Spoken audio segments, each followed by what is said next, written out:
Bien, doctor, gracias. ¿Y usted?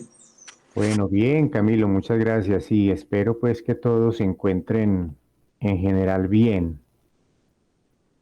Eh, Les presento disculpas porque la clase pasada se me confundió el horario. Pensé que era a las 4 y cuando entré a las 4 llamé a Juan Felipe Calle y me dijo, no, era a las 2 y carajo, bueno.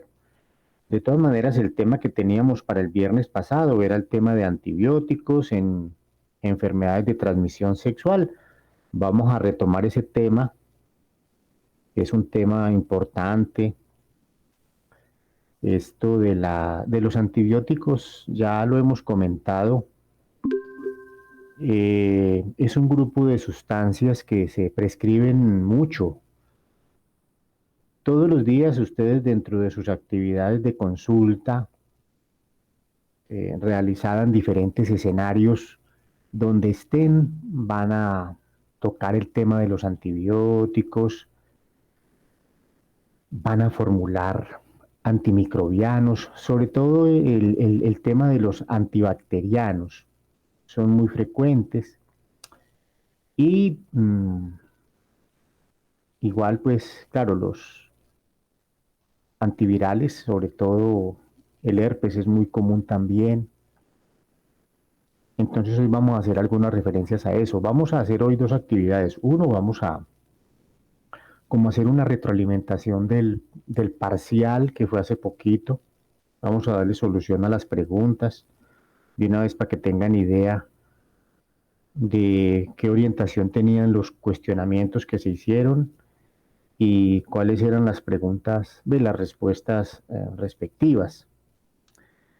Y posteriormente sí nos vamos a centrar entonces en la temática que tenemos para el día de hoy de antibióticos o antibacterianos en enfermedades de transmisión sexual o en ITS, que ese es otro tema también muy común, sobre todo en el área de urgencias. Se ven casos de pacientes que consultan por algunos de los síntomas clásicos de estas enfermedades. Ustedes saben que eh, hay algunas patologías que se pueden manifestar en la forma de úlceras, por ejemplo la sífilis, o aún en la forma de lesiones en piel. Es el caso de la sífilis, que cuando pasa del estadio primario al secundario, entonces aparecen lesiones en piel, o hay secreciones a nivel uretral o secreciones vaginales. Pero no debemos olvidar también las localizaciones extragenitales, que en el caso de las enfermedades de transmisión sexual, pues pueden aparecer lesiones, por ejemplo, en boca, en ano, etcétera. Entonces es importante esa patología. Vamos entonces a dar paso al primer punto, que es hacer una retroalimentación respecto a las preguntas y a los temas evaluados en el examen. Una pregunta que estaba por ahí mmm, pretendía evaluar, digamos, eh, si algunos antibacterianos mencionados eran útiles en patología, digamos, tipo infección urinaria. Y una pregunta era, ¿cuál aminoglucósido era útil en infección urinaria? Y aparecían dentro de las opciones la nitrofurantoína, que pues no es un aminoglucósido, es un nitrofurano. Aparecía la cefalexina, que tampoco es un aminoglucósido. Esa es una betalactámico, es una cefalosporina de primera generación. Aparecía el meropenem, que tampoco es aminoglucósido, es un carbapenémico. Y aparecía la micacina, también aparecía la opción de ninguno.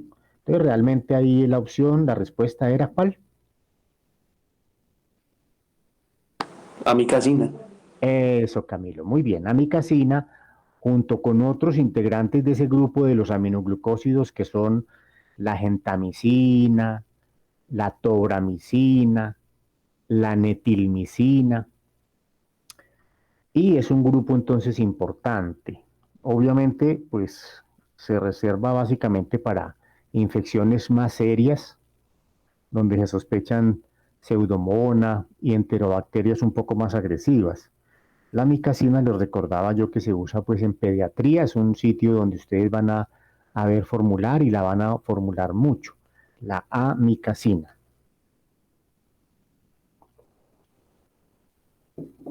Una segunda pregunta tenía que ver con otro grupo de antibacterianos útiles también en infección urinaria. Y la pregunta era, ¿cuál es aminopenicilina que sea útil en infección urinaria? Ya aminopenicilina ya daba una idea de que es una penicilina y ahí teníamos algunas opciones. Ceftazidima no es una penicilina ni es aminopenicilina.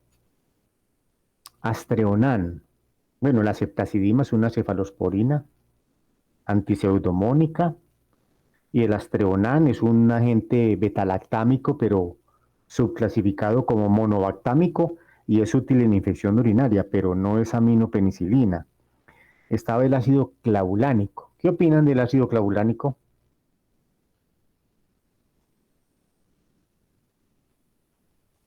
Tampoco es una aminopenicilina y estaba la opción correcta que era la amoxicilina. Entonces esa era la opción para seleccionar ahí en esa pregunta. La amoxicilina, ya lo habíamos dicho, es uno de los antibacterianos más útiles y más utilizados en infección urinaria por su excelente actividad ante E. coli y otros gérmenes gram negativos. Una tercera pregunta tenía que ver con la dosis de un antibiótico útil en infección urinaria y se hablaba de cuál se dosifica a razón de 100 miligramos cada 12 horas. Y aparecía la amoxicilina con ácido clavulánico. Esa no es porque esa se dosifica a 500 miligramos cada 8 horas. Aparecía la cefalexina, tampoco es porque esa se dosifica a 500 miligramos cada 6, cada 8 horas. Y aparecía la nitrofurantoína, que esa sí es, esa se dosifica a razón de 100 miligramos cada 12 horas y recuerden que se presenta en cápsulas de 50 y de 100 miligramos. En la cuarta, hacíamos referencia a una reacción adversa de mucho cuidado que se produce en algunos pacientes que reciben antibióticos para infección urinaria. Sobre todo, la pregunta era, ¿antibiótico útil en infección urinaria que puede producir anafilaxia? La anafilaxia es una complicación muy común con sustancias del grupo de los betalactámicos. Sobre todo aparecían ahí, por ejemplo, amicacina no era, porque ese es un aminoglucósido. Metildopa no es común que produzca esas anafilaxias, hidralacina tampoco, pero estaba la amoxicilina, que ese sí es común que produzca, o común no, pero más común que los otros. Y puede, dentro de las penicilinas, que es generar entonces ese tipo de problemas y hay que estar atento a la reacción que se pueda presentar en las horas que siguen a su ingesta o a su utilización. Había un mini casito ahí de paciente de 75 años con diabetes mellitus, tercer episodio de infección de vía urinaria, tratadas. Se preguntaba cuál sería la mejor decisión inicial y aparecían las siguientes opciones: urocultivo, creatinina, dar meropenem porque es una patología probablemente producida por gérmenes resistentes, dar amoxicilina más ácido clavulánico.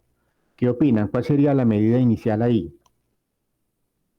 Urocultivo, doctor. Es muy importante eso, el urocultivo. Un paciente que ya tiene una infección a repetición, o aún así no sea a repetición, si son pacientes que tienen, no es lo mismo un paciente con un primer episodio que es un paciente sin factor de riesgo, Pero un paciente diabético, así fuera primera vez, sería importante analizarlo inicialmente con un urocultivo. Y claro, mientras llega el resultado del urocultivo, usted inicia un tratamiento empírico, pero teniendo el urocultivo tomado antes de iniciar los antimicrobianos. Entonces, en este caso, el urocultivo es muy importante primero porque es diabético, porque es un paciente de riesgo, porque tiene infecciones a repetición. Entonces, podemos estar ante un germen verdaderamente problemático, resistente, que es algo que se está describiendo cada vez más en los pacientes con diabetes mellitus. Y en la actualidad, pues el tema de la resistencia se ha vuelto un problema frecuente y común en el caso de la infección urinaria. Medicamento que se asocia a síndrome lúpico. Estaban el labetalol, la nifedipina, la metildopa y la hidralazina.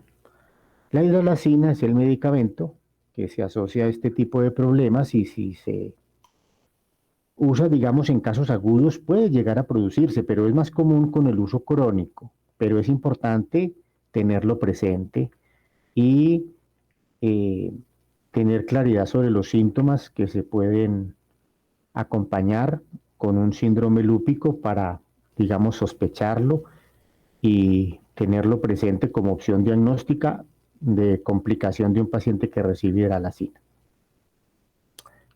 Otra pregunta era, ¿qué antihipertensivo se usa a dosis máximas de 120 miligramos al día? Y aparecía metildopa. No es porque la metildopa se formula entre 250 y 500 miligramos al día.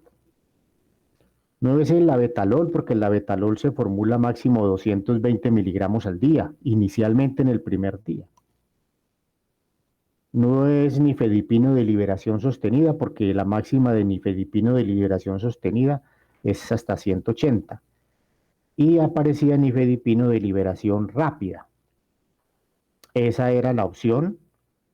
Vienen cápsulas de 10 y se puede dar una cada hora hasta un máximo de 120 miligramos al día. Entonces, esa pretendía que recordaran ahí esas dosis máximas y diferenciar entre los nifedipinos de liberación sostenida, rápida, o las dosis máximas de otros medicamentos antihipertensivos.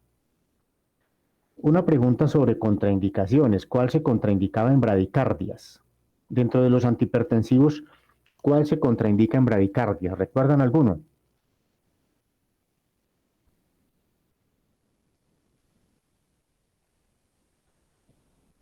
¿Alguien recuerda alguno que se contraindique en bradicardias? El labetalol.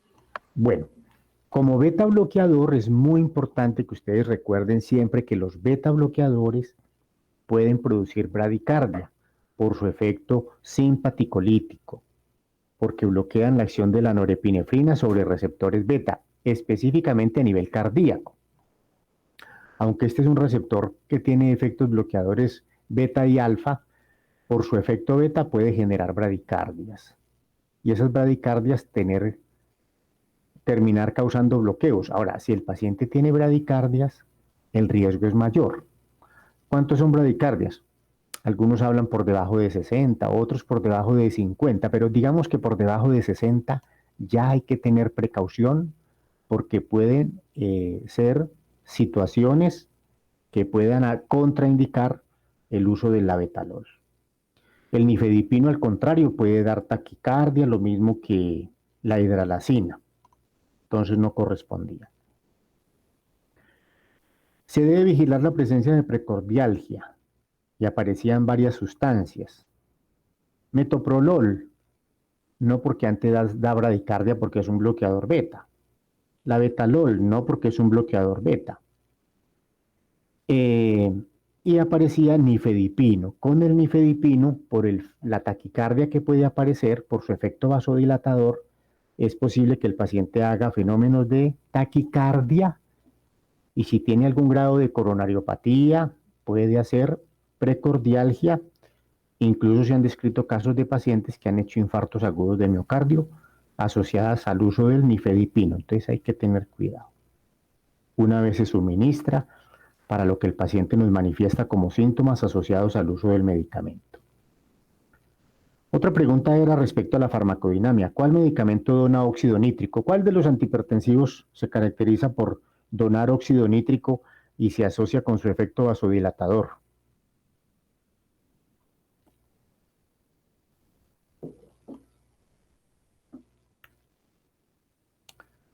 Estaba el labetalol, ¿no? Porque es un bloqueador beta, la metildopa es un agonista beta, digamos alfa 2 tampoco.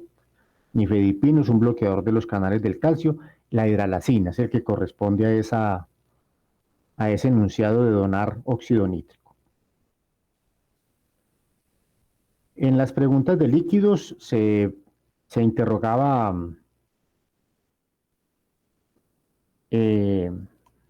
¿cuál líquido contiene calcio? ¿Cuál líquido hidroelectrolítico tiene calcio? Y aparecía la solución salina. ¿Qué opinan? No, doctor. No la tiene porque esa solo tiene sodio y cloro. Suero fisiológico. ¿Qué opinan?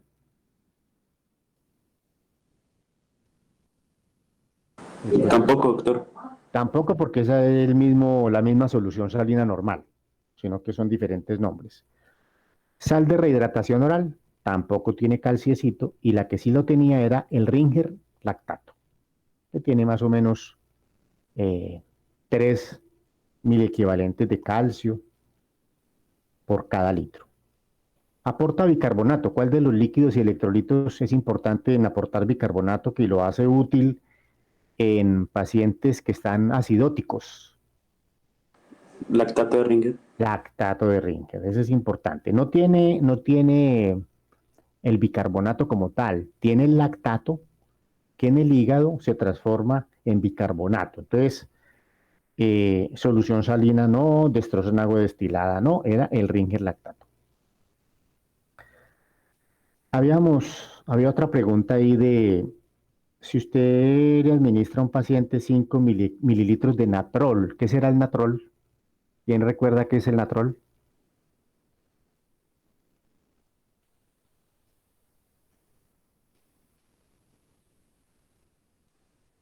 El natrol es cloruro de sodio. Recuerden que yo les comentaba que viene en una ampolleta de 10 mililitros y por cada mililitro aporta 2 miliequivalentes de sodio. Entonces, si le damos 5 mililitros de natrol a un paciente, le vamos a suministrar 10 miliequivalentes de sodio. No es potasio, y el aporte pues son 10 miliequivalentes de sodio, que esa era como la opción que estaba ahí. Había una pregunta para calcular la reposición en un paciente con una deshidratación grado 2 y pesaba 50 kilos. ¿Cuánto se repone de líquido en un paciente que tiene deshidratación grado 2? ¿Entre cuánto y cuánto?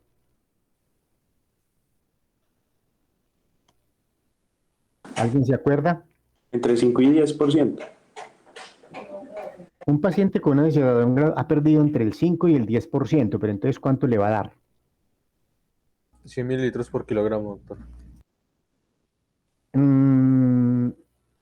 Ese 5-10%, recuerden que nosotros lo tenemos que relacionar con el peso. Y si es un peso reciente, y si es un peso confiable.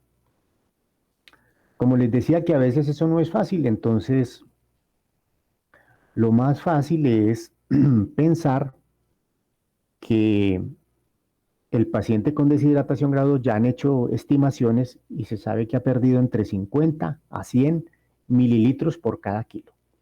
Entonces, si calculáramos con base en el máximo que son 100 mililitros, el paciente habría perdido ¿cuántos litros?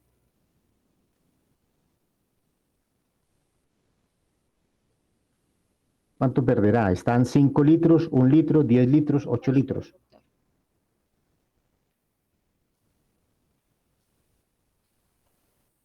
¿Quién puso 5? ¿Quién puso 1? ¿Héctor, 5 litros?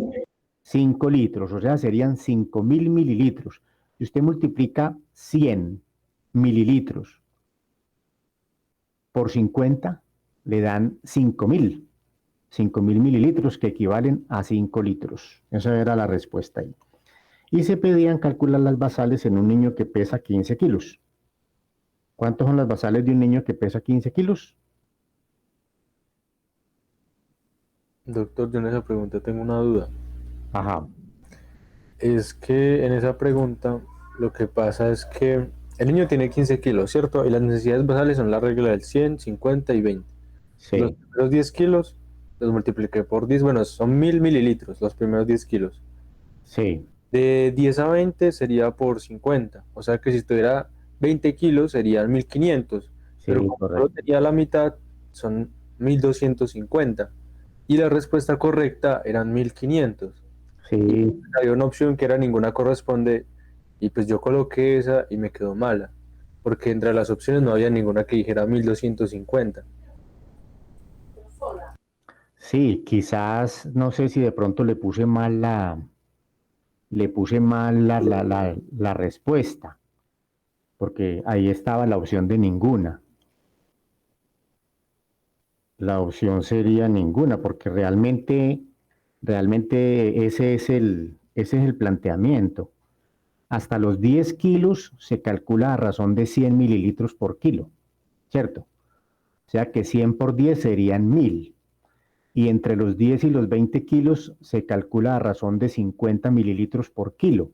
Y tiene 5 kilos de más. Entonces serían 250, serían 1250. Tal vez entonces fue que me confundí en la colocación de la respuesta, pero realmente ahí sería la opción de ninguna. ¿Y ustedes qué hablaron con la doctora Margarita?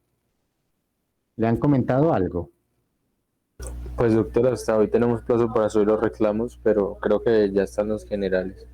Ah, bueno, porque entonces, si me hacen caer en cuenta de esta situación, yo entonces le voy a escribir para que se haga la correccioncita, porque a lo mejor muchos habían hecho el cálculo de los 1250, y eso pues a lo mejor ahí les va a sumar una pregunta de más, supongo yo, ¿cierto? Sí, doctor. Bueno, listo. Entonces, eh, estoy pendiente de escribirle a Margarita para ver si nos hace la verificación de qué respuesta coloqué ahí, porque si yo le creo, si de pronto usted vio 1500, a lo mejor fue que me confundí y entonces la respuesta correcta es ninguna. Entonces estén atentos para que realmente se presente el cambio en la nota. Si tienen la respuesta ninguna, esa es la correcta, ¿de acuerdo? Listo, doctor. Bueno, muy bien. Si de pronto de aquí a mañana no ha aparecido la corrección, por lo menos me informan para, para informarle pues a la doctora Margarita de que nos haga el favorcito y nos haga la corrección ahí, porque me imagino que eso le va a subir a todo el mundo, porque eso ahí no tenía problema, el cálculo realmente no había problema. Bueno, ahora sí entonces entramos al tema de hoy, que es el tema digamos, de los antibióticos en enfermedades de transmisión sexual. Este tema de las enfermedades de transmisión sexual, digamos, es un tema muy importante para el médico general. Casi que el médico general ve muchos de los pacientes en sus cuadros iniciales con manifestaciones, digamos, genitales o extragenitales, los ve, digamos, el médico general. Ustedes ven que, por ejemplo, en las urgencias muchas veces no está el especialista, es el médico general el que hace la atención inicial. Y es a ustedes a quienes les van a llegar los pacientes con secreción uretral, o les van a llegar los pacientes con úlceras a nivel genital, o les van a llegar los pacientes con ardor, digamos, vaginal, o con flujo vaginal, o con ardor en la uretra, etcétera.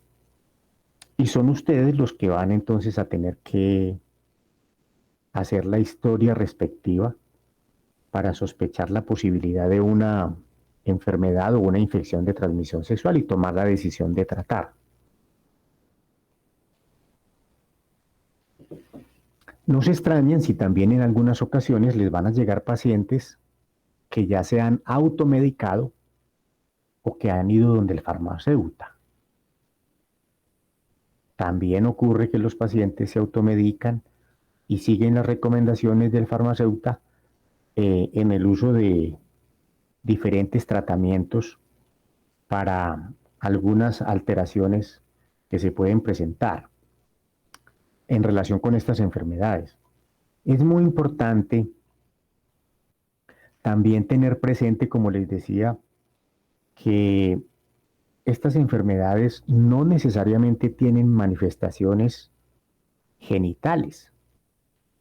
Puede llegar un paciente, por ejemplo, que tenga algún absceso a nivel, digamos, de garganta o a nivel del área faringoamigdalina y puede realmente ser una gonocoxia o puede haber algún cuadro ulcerativo, por ejemplo, a nivel de la cavidad bucal. O pueden haber cuadros de gonocoxias diseminadas. Eso también puede ocurrir. Entonces, lo primero es que hay que estar atento a hacer una exploración completa e integral de los pacientes. Y dentro de la historia clínica es muy importante preguntar por las costumbres, digamos, o preferencias sexuales o conductas sexuales que tienen los pacientes. La orientación sexual es muy importante porque, pues, estas enfermedades no son exclusivas de personas heterosexuales o de personas homosexuales, no. Ambos grupos de personas pueden tener, pero dependiendo de, digamos, las conductas, entonces es factible encontrar alteraciones en ciertos órganos en especial. Entonces es muy importante hacer un interrogatorio muy concienzudo y no es fácil. A veces en un paciente que llega por primera vez, pues que él conteste, digamos, sobre estos temas que son a veces como tan íntimos. Pero es muy importante informarle de la necesidad de que diga la verdad para poder pensar si el germen pudiera encontrarse, digamos, en otros sitios. También tener un alto índice de sospecha. Por ejemplo, en personas jóvenes sexualmente activas, como les decía al comenzar la clase, hay algunas enfermedades de transmisión sexual que terminan manifestándose a nivel de la piel, en la forma de eritemas, palmares o eritemas en diferentes partes del cuerpo, y pueden corresponder a enfermedades de transmisión sexual que aún la gente ni siquiera ha sospechado en ningún momento de su vida. Y no las han sospechado porque la gente a veces no conoce ni siquiera cuáles son las enfermedades de transmisión sexual. Las desconocen. No conocen sus síntomas fundamentales. También la gente no está atenta a qué pudiera aparecer como síntoma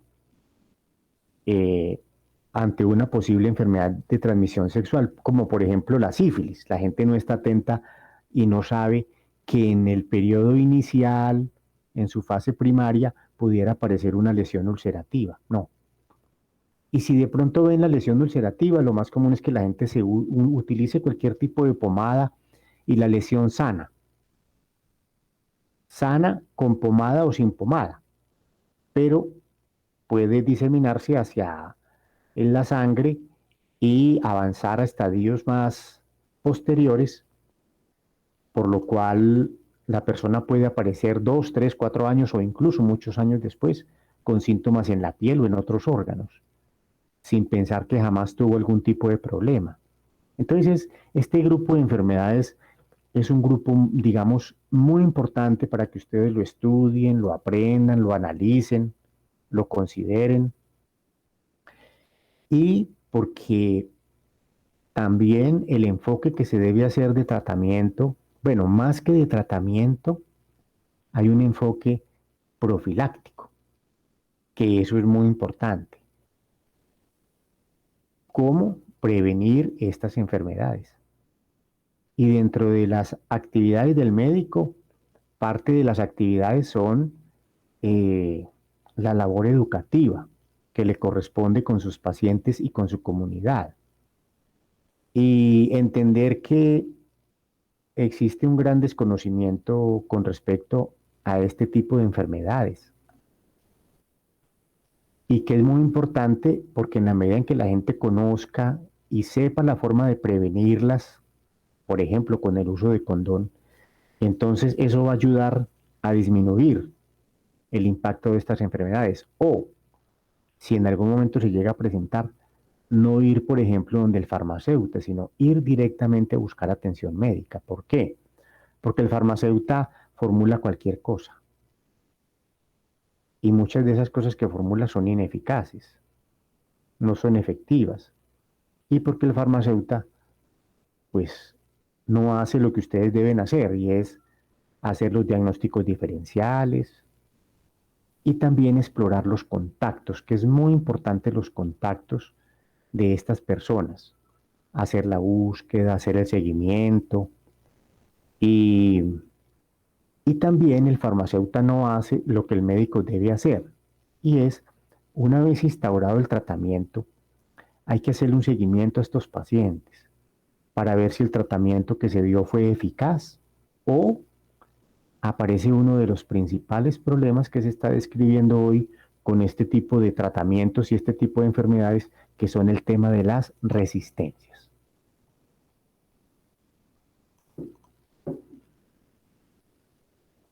Este tema de la resistencia cada vez está ganando más importancia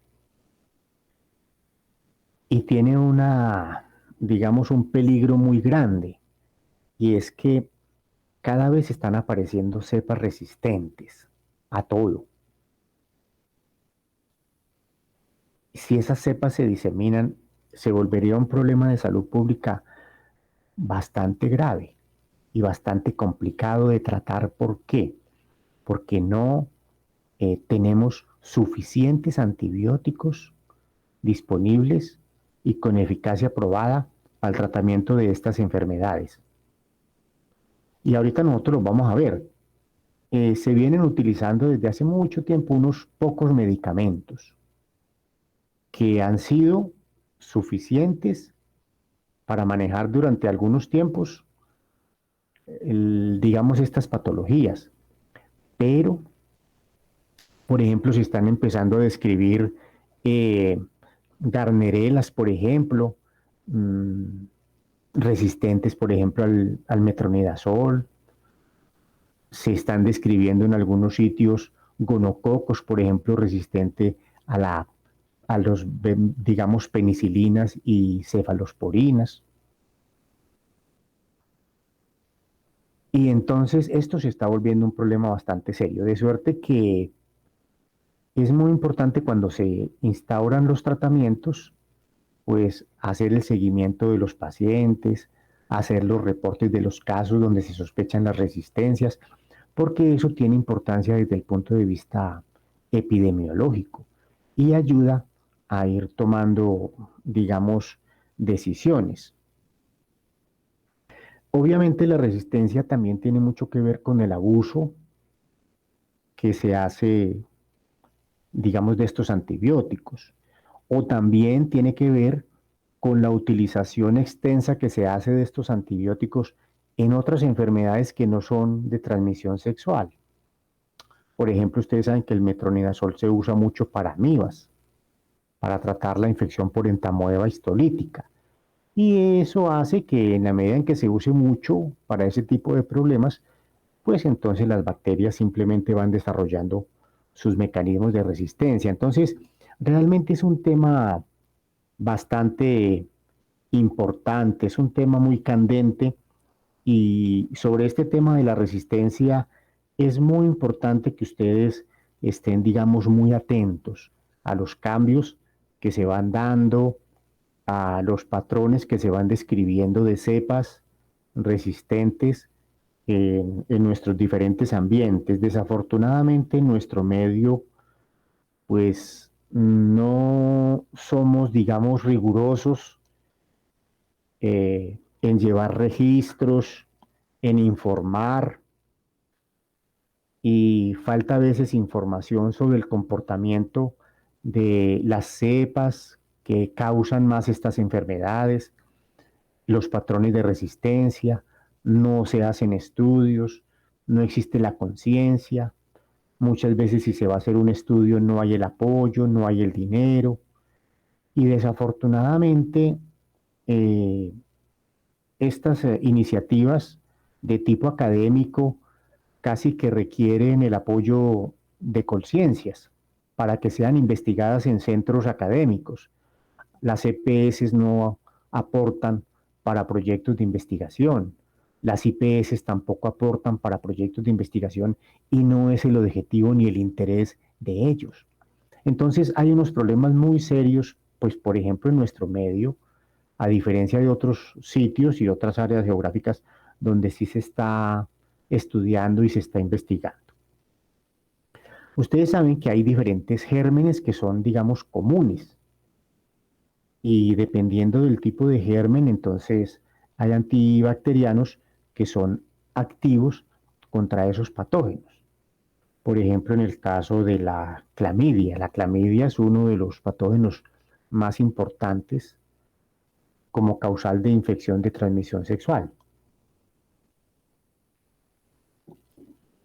La clamidia se puede encontrar no solamente en los genitales masculinos, sino también en los genitales femeninos. Por ejemplo, en los genitales masculinos puede producir uretritis, epididimitis, puede producir proctitis, síndrome de Reiter, que consiste básicamente en la combinación de uretritis, conjuntivitis con exantema.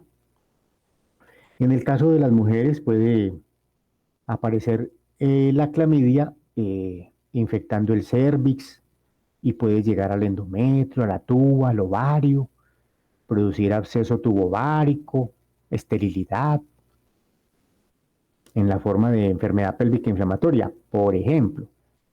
Entonces es muy importante. En el neonato, en el recién nacido, también puede aparecer uretritis a nivel ocular. Entonces es importante ese tipo de patógeno. Para ese patógeno, las clamidias, tal vez la acitromicina y la doxiciclina son los medicamentos. Doctor, qué pena, una pregunta. Sí, ¿Es uretritis a nivel ocular? no, conjuntivitis. Ah, ya, gracias. Conjuntivitis. La madre puede tener la clamidia en el canal endocervical y cuando el niño sale se infecta la conjuntiva ocular, ¿sí? Y el niño en el primer día puede hacer secreción a nivel ocular y hacer su proceso de conjuntivitis, ¿no? Claro que no solamente la clamidia puede aparecer ahí, sino también puede aparecer el gonococo, que el niño lo puede adquirir al momento del nacimiento. Entonces también puede aparecer infección conjuntival por gonococo. Les decía que en el caso de la clamidia, pues los macrólidos han sido, bueno, los macrólidos y las tetraciclinas han sido los dos grupos de antibacterianos más útiles. En el caso de los macrólidos se usó durante mucho tiempo la eritromicina y actualmente con el surgimiento de la acitromicina, que es un macrólido que tiene una vida media más larga de más de 80 horas, entonces se da una sola dosis. En cambio la eritromicina se tenía que dar 4 dosis al día. Era más incómoda. El otro grupo útil contra clamidias han sido las tetraciclinas. Y dentro de las tetraciclinas, tal vez la doxiciclina ha sido la tetraciclina que más aceptación ha tenido por su eficacia, indudablemente, para el tratamiento de la infección por clamidia. A diferencia de la citromicina, que se puede dar en una dosis única de 1 gramo vía oral, la doxiciclina hay que darla 100 miligramos cada 12 horas, hasta por 7 días, o en algunos otros patologías hasta por 21 días. sobre todo estas clamidias cuando están produciendo linfogranuloma, donovanosis, etcétera. Sobre todo el linfogranuloma a veces puede requerir hasta 21 días. Entonces, son dos antibacterianos muy importantes, muy usados en infección de transmisión sexual, sobre todo por su actividad contra clamidia. Es importante tener en cuenta que las tetraciclinas están contraindicadas en la embarazada y en la lactante, porque el niño puede recibir a través de la placenta o a través de la leche materna la doxiciclina y va a manchar los dientes definitivos, entonces, y alterar los huesos. Entonces están contraindicadas las tetraciclinas, entre ellas la doxiciclina, en la paciente gestante. En el caso del gonococo, este es otro patógeno, digamos, muy frecuente en infección genital. En el caso del gonococo, pues, digamos, el antibacteriano que más aceptación ha tenido en el mundo contra el gonococo ha sido la ceftriaxona, usada en dosis única entre 250. Muchas partes recomiendan 250, en nuestro medio se recomiendan 500 miligramos intramusculares en dosis única. Es una dosis eficaz contra el gonococo. Lo mismo la cefixima, que es una cefalosporina también, al igual que la ceftriaxona, también es útil contra el gonococo.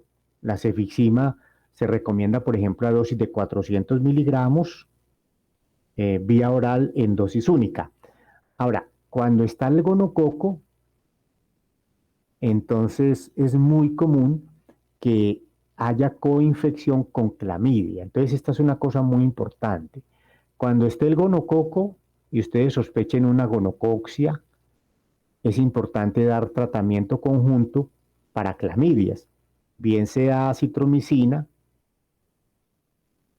1 gramo dosis única vía oral, o bien sea doxiciclina, 100 miligramos cada 12 horas, por ejemplo, por 7 días. Entonces, a pesar de que el gonococo puede ser lo más evidente y se detecta al examen de Gram como un Gram negativo intracelular,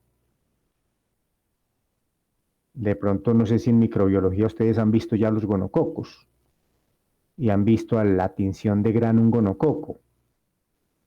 ¿Lo han visto? Sí, doctor, son diplococos gram negativos. Sí, exactamente. Se ven como unos granitos de café y se ven de color rosadito. Entonces, a pesar de que el gonococo es relativamente fácil de identificar por medio del microscopio, la clamidia no. Entonces, hay que adicionar para el tratamiento al gonococo, adicionar el tratamiento para la clamidia. Eso es muy importante. En el caso de pueden haber, digamos, uretritis no gonocóxicas. En el caso de las uretritis no gonocóxicas puede haber patógenos diferentes a las clamidias. Puede estar el ureaplasma urealyticum, por ejemplo, puede estar el micoplasma o puede estar la tricomona vaginalis. Entonces, contra el ureaplasma y el micoplasma son activas o es activa la acitromicina, 1 gramo vía oral dosis única. Pero para usted, digamos, erradicar la tricomona, debe adicionar tinidazol, que pueden ser 2 gramos vía oral dosis única. Entonces, estos son otros, digamos, de los patógenos que también pueden estar presentes. Doctor, una pregunta. Ajá. ¿Cuántos gramos del tinidazol? 2 gramos. El tinidazol ustedes lo encuentran en tabletas de 500 y también viene ya en tabletas de 1 gramo. Entonces, si usted tiene las tabletas de 1 gramo, no serían sino 2 tableticas, una sola toma. Pero si tiene las tabletas de 500, serían 4 tableticas, una sola tomita. Y eso le va a permitir erradicar la tricomona, mientras que la acitromicina va a atacar el ureaplasma y el micoplasma. Un patógeno también que ha ido ganando importancia nuevamente porque ha estado reapareciendo es el treponema, sobre todo el treponema pálido, porque hay otros treponemas que de pronto no tienen la importancia del pálido, que es el que produce la sífilis. Para el treponema, para la infección treponémica, el medicamento más importante es la penicilina. Si es en el sistema nervioso, una neurosífilis, el medicamento sería una penicilina G cristalina. 18 millones, puede ser 18 a 24 millones diarias, puede ser la dosis de la penicilina G cristalina para tratar una neurosífilis. El total de dosis, si son 24, si son 18, se divide en 6 administraciones, porque recuerden que la penicilina tiene una vida media cortica, de menos de 1 hora. Entonces, cada 4 horas es la dosificación, por eso hay que dividir la dosis total en 4 administraciones.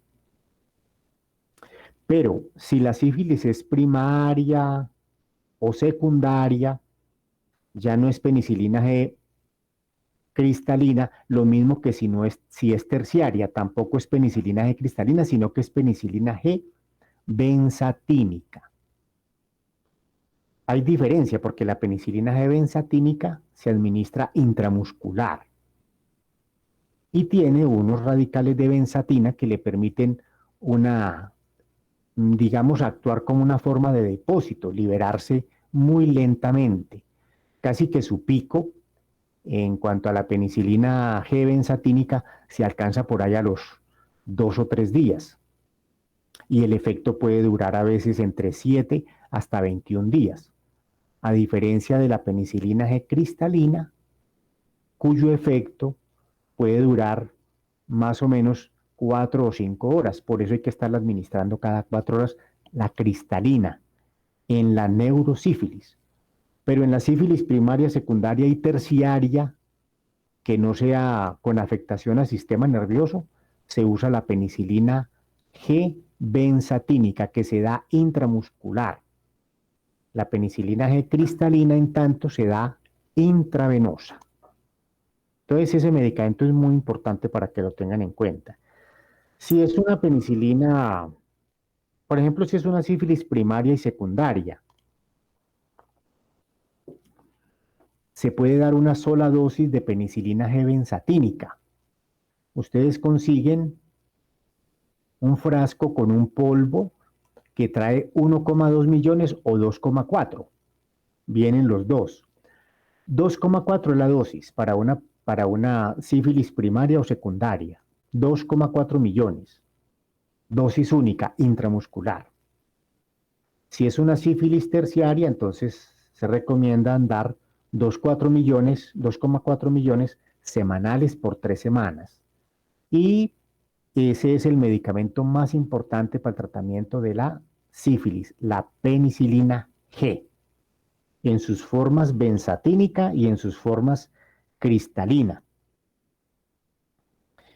En el caso del chancroblando o el chancroide, que es producido por el Haemophilus ducreyi, esta enfermedad puede a veces semejar a la sífilis porque también causa úlcera, pero a diferencia de la sífilis, el chancroide o chancro blando da varias úlceras. Son dolorosas, la úlcera de la sífilis generalmente es indolora. El tratamiento para el chancro blando, chancroide, es la acitromicina, 1 gramo dosis única. O la ceftriaxona también es útil, eficaz, 250 a 500 miligramos intramusculares, dosis única.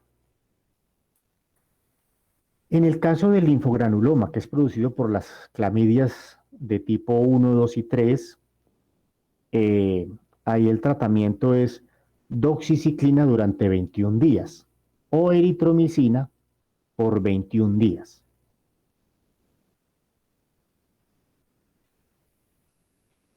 Estos son, digamos, casi que las enfermedades más frecuentes, y queda una enfermedad que es de origen viral, que no es, digamos, bacteriana, y es el herpes. Bueno, hay otra enfermedad de transmisión, hay otras enfermedades de transmisión sexual, ustedes saben, la hepatitis, que es viral, el SIDA, que es viral, hoy no nos vamos a referir, vamos a referirnos más a las bacterianas, pero existe esta enfermedad viral que es el herpes, producido generalmente por el herpes de tipo 2, y para esta enfermedad el tratamiento es con aciclovir. Ese es otro medicamento muy importante que lo vamos a ver en el día de hoy por la frecuencia con que se usa, porque aparece frecuentemente el herpes genital, pero también por el potencial, sobre todo nefrotóxico, que tiene este medicamento. Hay que hidratar bien al paciente, vigilar la función renal, estar pendiente para que el medicamento no vaya a cristalizar en los túbulos.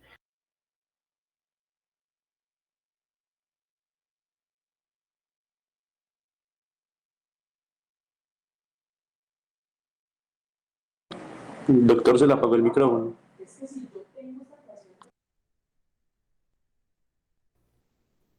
¿Ya me vuelven a escuchar? Sí, doctor. Ah, bueno, gracias, Camilo, muy amable. Dentro de lo que hemos mencionado, ustedes ven entonces que hay antibacterianos muy importantes. Por ejemplo, la ceftriaxona es muy importante en infección de transmisión sexual, sobre todo por su actividad contra gonococo y Haemophilus ducreyi, que son las principales indicaciones. También la citromicina y la doxiciclina, muy importantes sobre todo contra clamidias, ureaplasma, micoplasma. Metronidazol por su gran actividad contra tricomona. Penicilina G benzatínica por su gran actividad contra treponema. Y el aciclovir por su gran actividad contra el herpes. Básicamente esos son los antibióticos a los que vamos a hacer referencia en el día de hoy. Entonces, la ceftriaxona, este es un medicamento del grupo de las cefalosporinas. Ustedes consiguen ceftriaxona en frasco con un polvo para diluirlo. En nuestro medio tenemos 500 miligramos de polvo en el frasco y también tenemos 1 gramo. En la mayoría digamos, documentos ustedes encuentran que la dosis recomendada son 250 miligramos. Uno pudiera entonces tener la ampolleta de 500, diluirla hasta 5, por ejemplo, mililitros o 4 y suministrar 2. Pero resulta que como es un polvo, muchas veces no queda suficientemente distribuido y entonces pueden haber problemas en que si usted administra la mitad, de pronto administra más diluente que medicamento. A veces entonces lo que se recomienda es tomar el frasco de 500 miligramos, diluirlo hasta 4 o 5 mililitros y suministrarlo todo. Se administra en dosis única intramuscular. Este es un medicamento que por ser un beta-lactámico inhibe transpeptidasas sobre todo, que impiden que la bacteria, en este caso el gonococo, sintetice pared celular. Ustedes saben que la pared celular en los gram negativos es mucho más pequeña y débil, pero es un elemento importante. Entonces, al inhibirse la pared celular, la bacteria puede explotarse y por eso este medicamento es considerado un medicamento de tipo bactericida. ¿Qué aspectos tiene desde el punto de vista farmacocinético la ceftriaxona?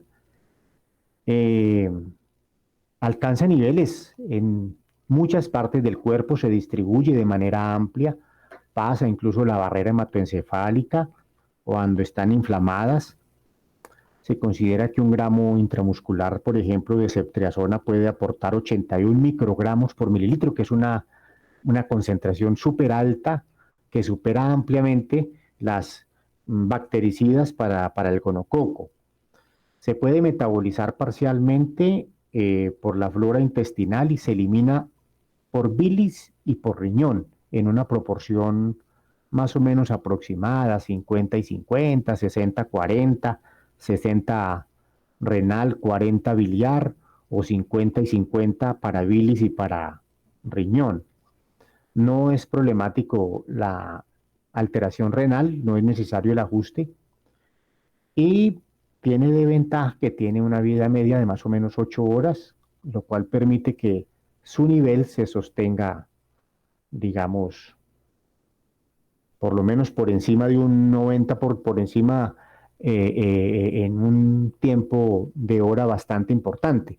Recuerden que para que un medicamento elimine más del 90% deben de pasar por lo menos 5 vidas medias, lo cual sería 40 horas para que bajara el nivel. Entonces es un tiempo muy importante. Contraindicaciones. Es muy importante tener presente antes de administrar un medicamento como estos, hacer una muy buena historia clínica. Sobre todo en la parte de la anamnesis, interrogar al paciente. Y es muy importante que esto quede registrado en la historia. Si el paciente ha tenido antecedentes de alergias o si ha estado expuesto a penicilinas, ¿qué ha pasado? Porque este medicamento puede producir cuadros anafilácticos. Entonces, como cuidado, en la primera hora de administrado hay que estar muy atento y antes de suministrarlo hay que hacer una historia clínica cuidadosa para identificar si el paciente de pronto pudiera tener riesgos o no de hacer este tipo de problemas. También en los pacientes que tienen tendencias hemorrágicas sería, digamos, una situación que habría que pensar si pudiera ser una real contraindicación para usar este tipo de sustancias. Como es un antibacteriano de amplio espectro, tiene actividad contra gram positivos y gram negativos, entonces puede alterar la flora microbiana del intestino y facilitar la colonización por bacterias como el Clostridium y aparición de colitis con diarreas sanguinolentas. Es importante, los alérgicos entonces declarados estaría contraindicado. ¿Qué reacciones se describen, digamos, con relativa frecuencia? Pueden haber cuadros de náuseas, vómitos, diarreas.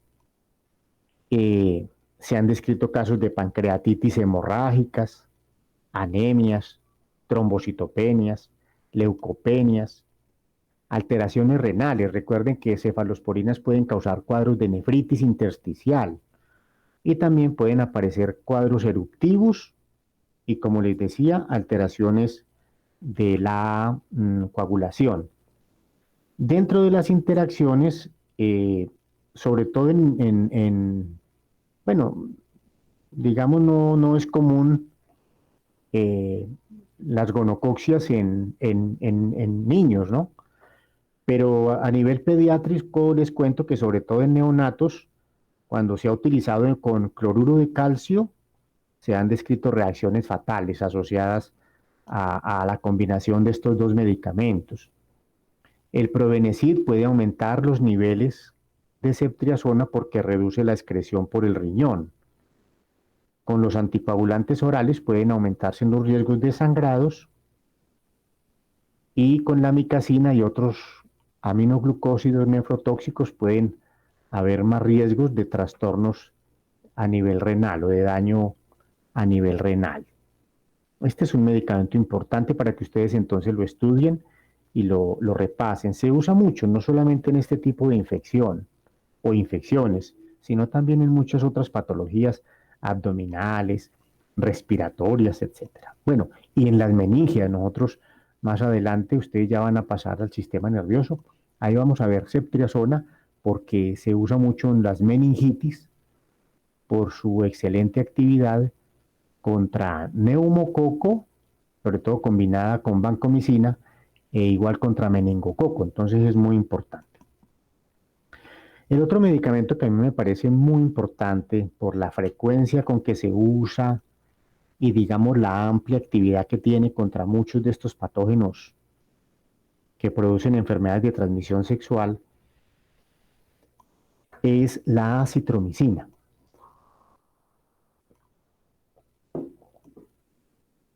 Este ya es un macrólido. Este es un macrólido relativamente reciente, lleva en el mercado por ahí unos 20 años. A diferencia de la eritromicina, que fue el primer macrólido que estuvo disponible para uso clínico desde hace 40, 50 años.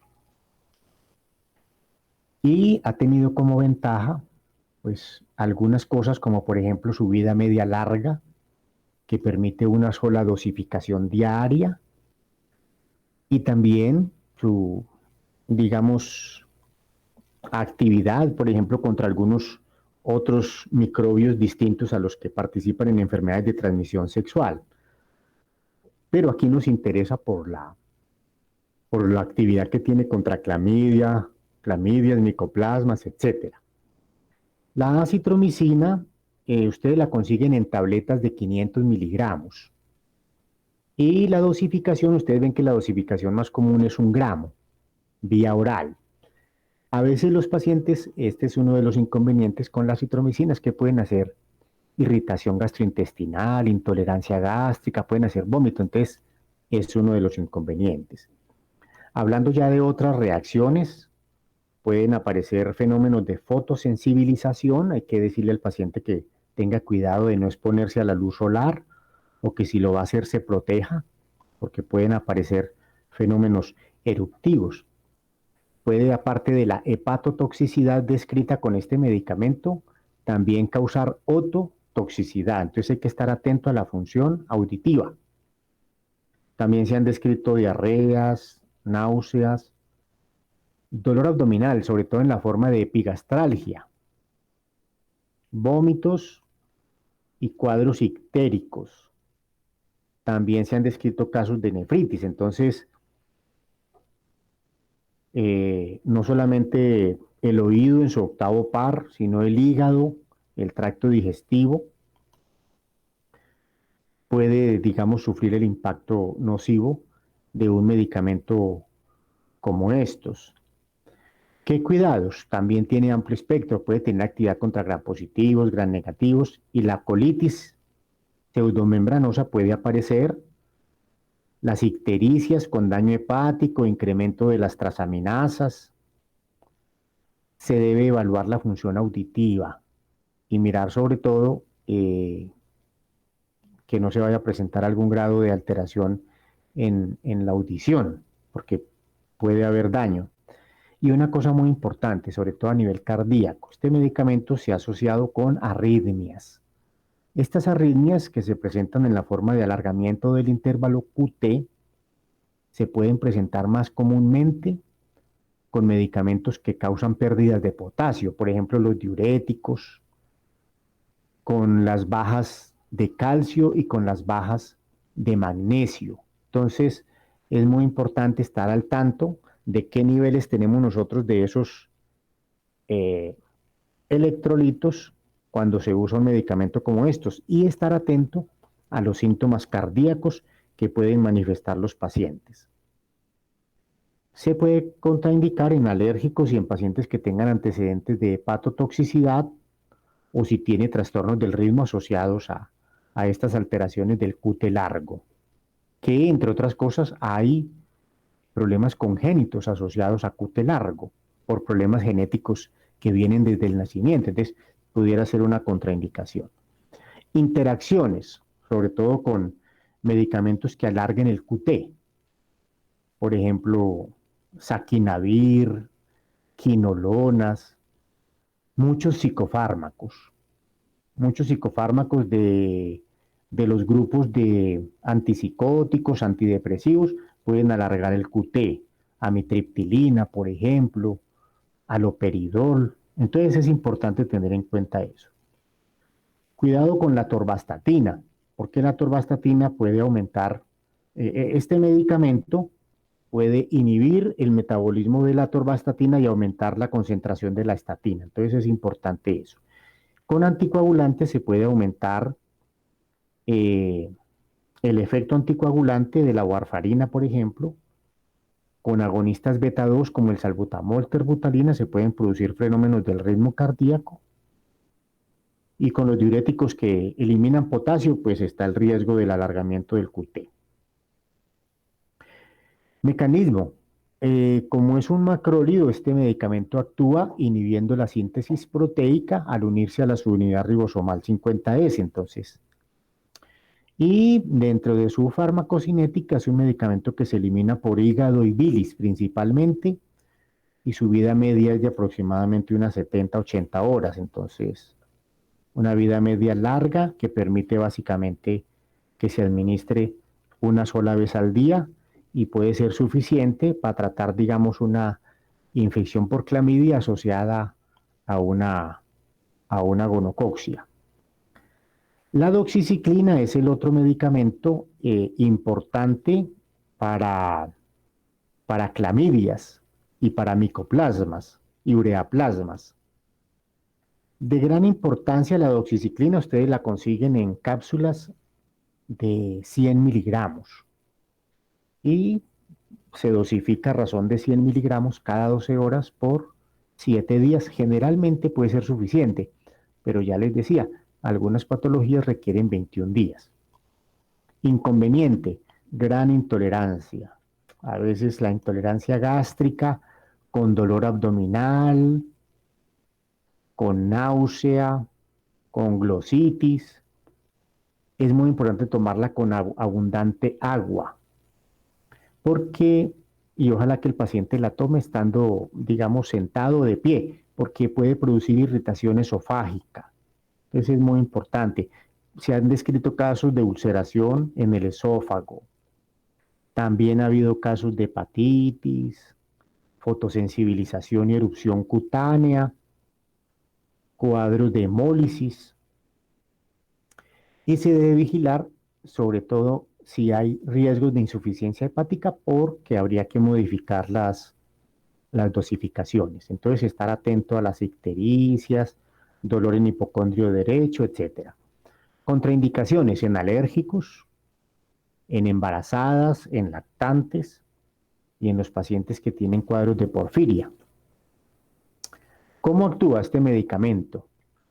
Las tetraciclinas, a diferencia de los macrólidos, inhiben la síntesis proteica, pero uniéndose a la subunidad ribosomal 30S. Ese, digamos, es el mecanismo básico.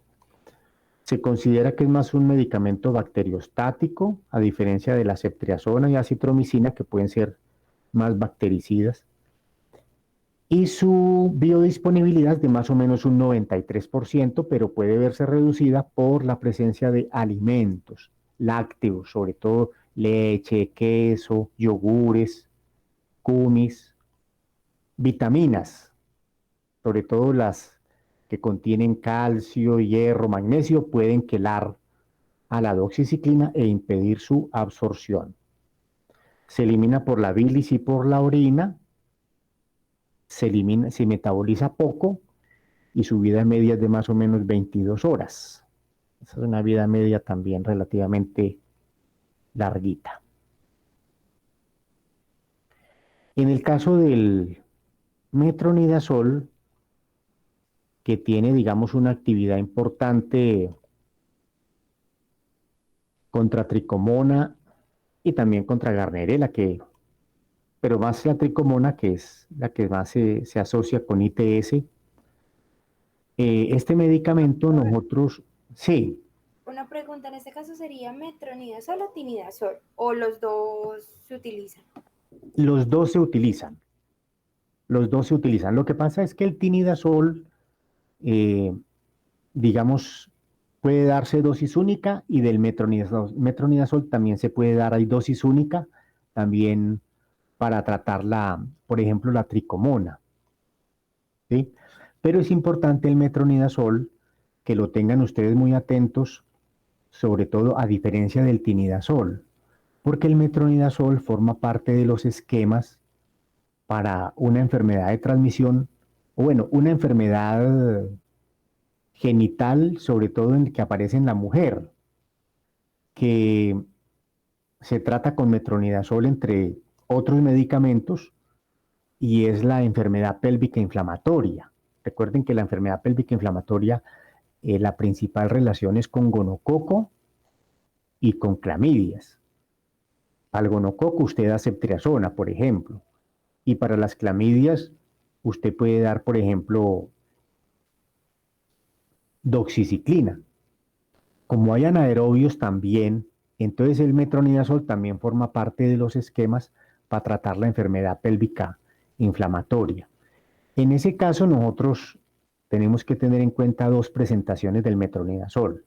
La que es para vía oral, que pueden ser, por ejemplo, 2 gramos dosis única o a veces 500 miligramos cada 8 horas por 5 días. Todo depende. Pero en el caso, por ejemplo, de si se necesita una formulación para uso parenteral, nosotros tenemos metronidazol en un frasquito o en una bolsita que tiene 100 mililitros y contiene 500 miligramos y se dosifica intravenosa para esas infecciones anaerobias.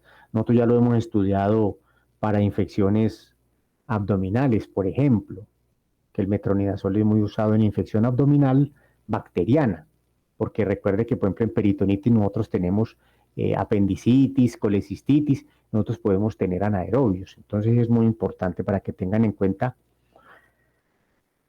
esas dos presentaciones. ¿Cómo actúa el metronidazol? Se sabe que este medicamento tiene, digamos, unos radicales nitro que se reducen y una vez reducidos, este medicamento se vuelve muy reactivo con algunas estructuras del DNA. Una vez interactúa el metronidazol con el DNA, puede interferir los procesos de transcripción del DNA al RNA y alterar entonces, digamos, la función del DNA y alterar la viabilidad de la bacteria. ¿Cuál es su farmacocinética? Es un medicamento que sufre un metabolismo hepático, más o menos en un 50%, y puede producir unos derivados hidroxilados que pueden ser activos incluso. Y la eliminación por orina es de hasta un 80%. Su vida media puede ser de más o menos unas 10 horas. El metronidazol tiene como reacciones importantes, por ejemplo, cefalea es común, hay frecuentemente también mareo, náusea y vómito. Estas son algunas de las dificultades del metronidazol, y es que el paciente a veces vomita, no lo tolera. Pueden aparecer candidiasis a nivel vaginal, alterar el gusto, producir pues lo que se llama disgeusia, un sabor metálico en la boca. Puede producir colitis urticaria. Y también neuropatías periféricas se han descrito con el uso de este medicamento. Se debe evitar el uso de alcohol, porque con el alcohol hay una reacción a nivel de cabeza con cefalea, alteraciones de la tensión arterial mucho más severas. El metronidazol puede reducir los niveles de anticonceptivos orales, entonces puede afectar la actividad anticonceptiva y puede haber problemas. Se debe evitar el consumo de alcohol más o menos 48 a 72 horas antes o después de ir a consumir metronidazol. Y puede generar, digamos, con anticoagulantes, hemorragias, y con el litio se describe comúnmente el aumento de los niveles de litio. Cuidados, es un medicamento que se elimina por riñón y por hígado en parte, entonces hay que estar atento a los niveles y a las dosis. Si hay que hacer, digamos, algunos ajustes, pacientes que tengan alteraciones en la coagulación, discrasias sanguíneas, los que tengan epilepsia. Este medicamento puede inducir convulsiones. Cuando se da por vía oral debe darse en infusión. Cuando se da por vía intravenosa. Se debe dar en infusión más o menos 1 hora para evitar que no vaya a haber irritación del sistema nervioso central. Y obviamente estar atento a los síntomas de neuropatía, que puede ser una neuropatía en guante o en calcetín, que es lo más comúnmente descrito. Entonces, estar atento. Se contraindica en pacientes hipersensibles y puede aparecer también la colitis pseudomembranosa. Habría que estar entonces atento.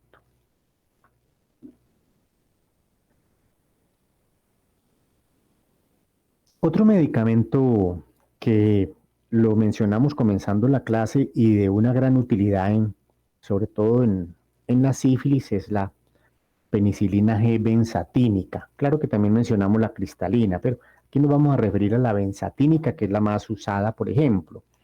Ustedes consiguen penicilina G benzatínica en un frasco que tiene 1.200.000 unidades o 2.400.000 unidades. Están esas dos. A diferencia de la penicilina G cristalina, que viene en un frasco con 1.000.000 o con 5.000.000. La cristalina se administra intravenosa.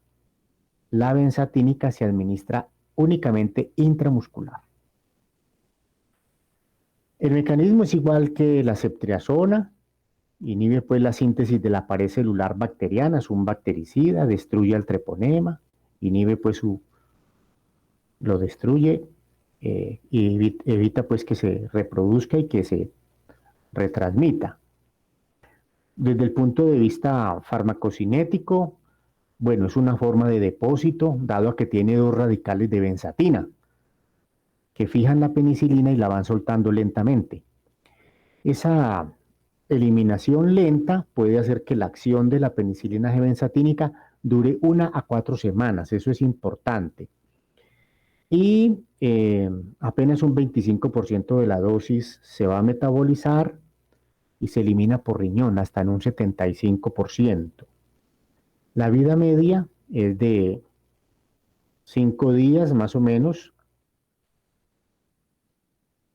de la benzatínica, pero recuerden que la cristalina es apenas de 45 minutos, o sea, menos de 1 hora. ¿Qué reacciones puede producir la penicilina? Sobre todo las alérgicas. Pueden haber alergias en la piel, pero pueden haber alergias respiratorias y cardiovasculares severas con hipotensión y broncoespasmo, tipificando lo que es un shock anafiláctico que puede causar la muerte. Dentro de los cuidados, hay que tener a la mano siempre adrenalina, ojalá también corticoides, siempre a la mano líquidos, porque son los elementos claves, sobre todo la adrenalina, para revertir un fenómeno alérgico. Claro, también el ambú para oxigenar los pacientes. Esta penicilina también puede producir cuadros, digamos, de eosinofilias, lesión renal con nefropatía, leucopenias, trombocitopenias, anemias, vómito y diarrea. Son algunos de los fenómenos que también pueden aparecer. Antes de administrar esta penicilina G benzatínica, una historia clínica cuidadosa para descartar fenómenos alérgicos. Y como cuidados hay que tener muy presente, sobre todo en pacientes que tengan riesgos de anafilaxia, los pacientes que tengan insuficiencias renales. Se debe hacer un seguimiento del paciente minutos después de que se administra este medicamento, estar atento. Hay que instruir ante la aparición de pronto de diarreas, porque puede ser un cuadro de, sobre todo diarreas sanguinolentas, ¿no? Si hay fenómenos hipotensivos, si el paciente se torna morado, etc. Interacciones. Se ha mencionado desde hace mucho tiempo que los agentes bacteriostáticos pueden interferir con la actividad de estos medicamentos bactericidas. Con anticoagulantes pueden aparecer fenómenos hemorrágicos y con el metotrexato se pueden aumentar los niveles de metotrexato. Estas penicilinas, no solamente la G benzatínica, sino también la G cristalina, son entonces dos medicamentos, dos formas farmacéuticas de un mismo medicamento que es la penicilina y cuya principal utilidad es en los pacientes con sífilis, para que lo tengan muy presente en pacientes que tienen cuadros ulcerativos. De la sífilis, recuerden que la sífilis primaria, ustedes pueden ver el treponema con un microscopio especial que se llama de campo oscuro. Y las dos pruebas pues, más usadas clínicamente para esto son el BDRL y el FTA, para que lo tengan como pruebas útiles para hacer el seguimiento de pacientes que han sido tratados con este medicamento. Un paciente, por ejemplo, tiene un BDRL, pongámosle de 1 en 64. Cuando usted le da el tratamiento y el paciente se va mejorando, el BDRL tiene que irse reduciendo, no puede ir aumentando meses después, sino que tiene que irse reduciendo.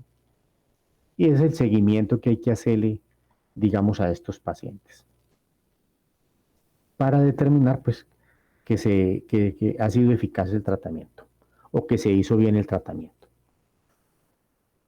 Finalmente, el aciclovir es un medicamento importante en infecciones de transmisión sexual, sobre todo tipo herpes, que a diferencia del treponema, que es una úlcera única, el herpes da varias ulceritas, pero antes de ulceritas da varias vesiculitas, varias vesículas que primero son claras, luego se tornan turbias y después se denudan y queda la ulceración con mucho dolor, ardor. El aciclovir ustedes lo pueden conseguir en cápsulas de 400 y se puede administrar una capsulita de 400 5 veces al día. También está aciclovir en crema y en ungüento. También se puede usar. Lo que pasa es que el efecto no es tan rápido como el del aciclovir tomado, pero ninguno, ni el tomado ni el untado, curan realmente la infección herpética, es decir, no la erradican. Lo único que hacen es acelerar simplemente la desaparición y la mejoría sintomática, pero no curan realmente. Entonces es importante comentarle eso al paciente. Se contraindica, sobre todo en alérgicos. Un cuidado muy importante es el daño renal, que se produce más en pacientes deshidratados. Entonces el paciente debe hidratarse adecuadamente antes de comenzar el tratamiento. Hay que estar seguro de eso.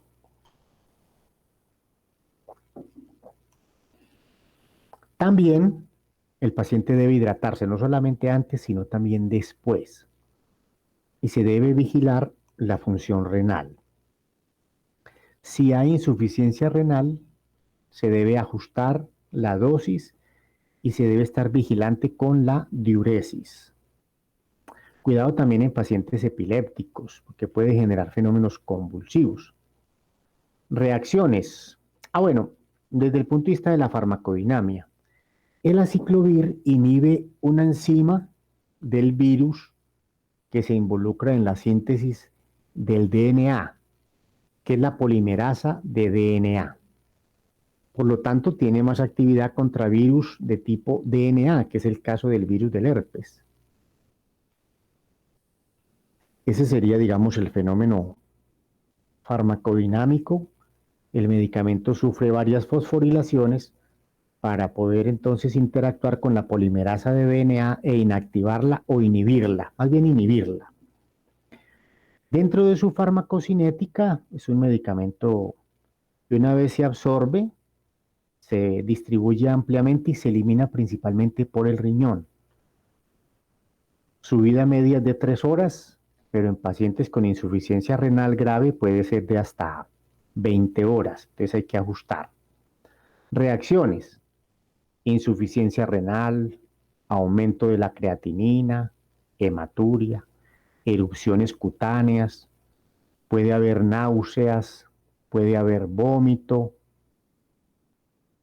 puede haber fenómenos de leucopenia, trombopenia, pueden haber fenómenos hipotensivos y, como les decía, pueden aparecer fenómenos convulsivos.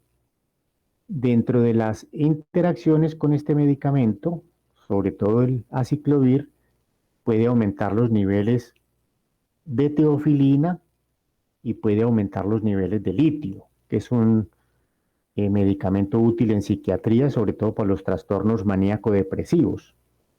Y puede disminuir los niveles de fenitoína y de ácido valproico. Entonces, es importante tener en cuenta, digamos, esos aspectos.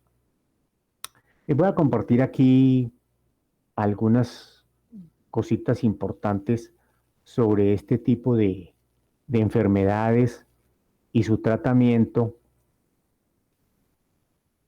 porque a veces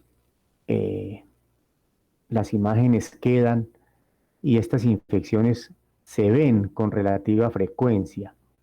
Entonces, es importante, no sé si estén observando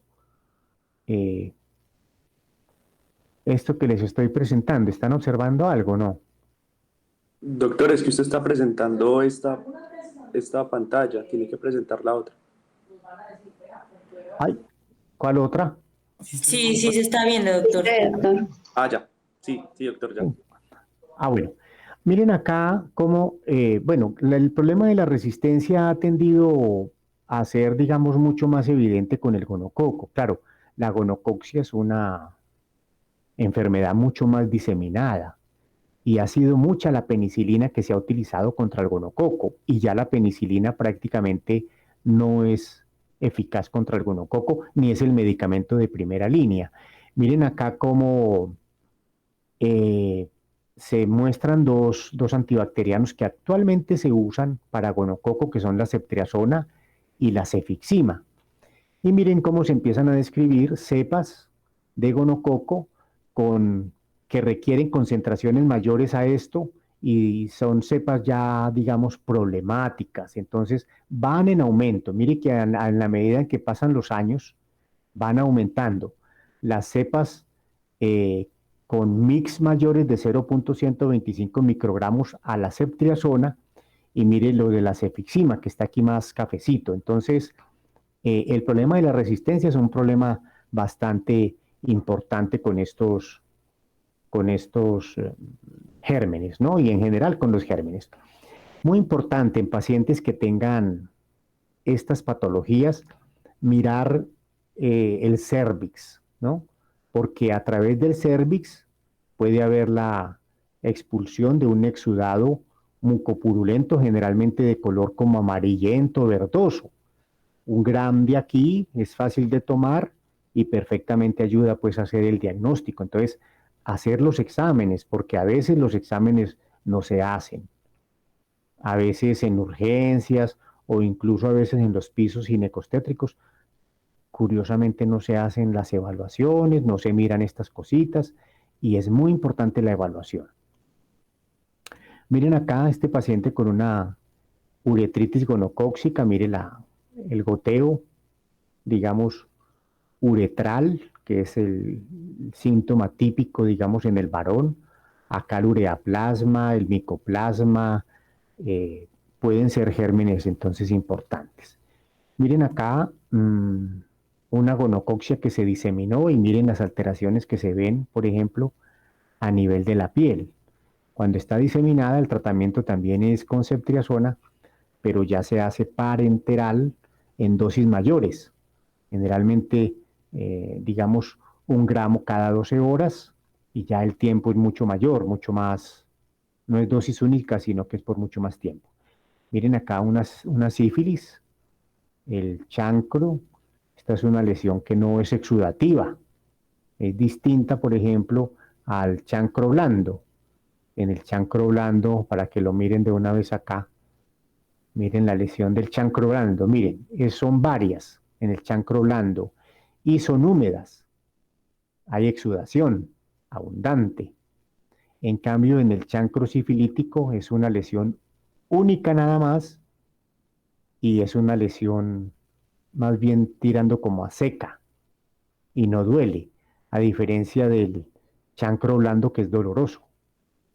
Aquí una lesión tipo chancro, digamos en una mujer, si se hace un examen de campo oscuro, realmente se puede ver de la muestra, se puede ver el treponema, ¿no? Y aquí para mostrarles las lesiones en piel que pueden ser vistas en pacientes que tienen sífilis secundarias. Miren estas lesiones en la piel, son infectantes. Si se tocan, entonces hay que usar guantes. En el caso del chancroide o chancro blando, pues las características para diferenciarlo, aquí el Haemophilus ducreyi y aquí entonces el treponema pallidum, aquí la penicilina y aquí la acitromicina o ceftriaxona. Un chancroide con una ulcerita ahí también, ¿eh? Chancro blando, otro tipo de lesiones. Y aquí la lesión típica del herpes, unas lesioncitas que son a veces varias, son primero vesículas, luego pustulitas y posteriormente forman las ulceritas, varias ulceritas. Entonces, miren lesiones herpéticas para que las tengan. Y el linfogranuloma, el bubón o los ganglios que están a veces a nivel inguinal, se pueden ulcerar, romper y drenar. Entonces, aquí el tratamiento es 21 días, ¿no? Con doxiciclina, por ejemplo. Y en este caso, la donovanosis o una enfermedad de transmisión sexual producida ya por la Klebsiella granulomatis, el tratamiento también es con doxiciclina por 3 semanas. Y bueno, estos condilomitas sí son lesiones comunes también, ¿no? La crioterapia, la podofilina, son los tratamientos para este tipo de problemas. También se pegan a través del contacto sexual. Otros condilomitas. Bueno, esto era lo que quería, digamos, compartirles con relación a este tema tan importante de las enfermedades de transmisión sexual que para ustedes, sobre todo en urgencias, van a ver mucho. Es tal vez el sitio donde más van a ver, porque es ahí donde llegan los pacientes a las consultas de urgencias. De hecho, Tintinali, que es un libro de urgencias, tiene un capítulo dedicado especialmente a esto, para que lo tengan presente si quieren leerlo, explorar y mirar y ampliar. Es un tema por el cual hay que estar leyendo y sobre todo por la parte de la resistencia y todo esto se va volviendo problemático. Bueno, con esto pues termino yo mi parte. No sé si algún grupo nos va a comentar algo de qué realizó en Vigiaccess. Sobre todo esa parte de Vigiaccess me interesa mucho. Si tienen algo para contarnos, no sé si hay algún grupo que va a hacer esa parte.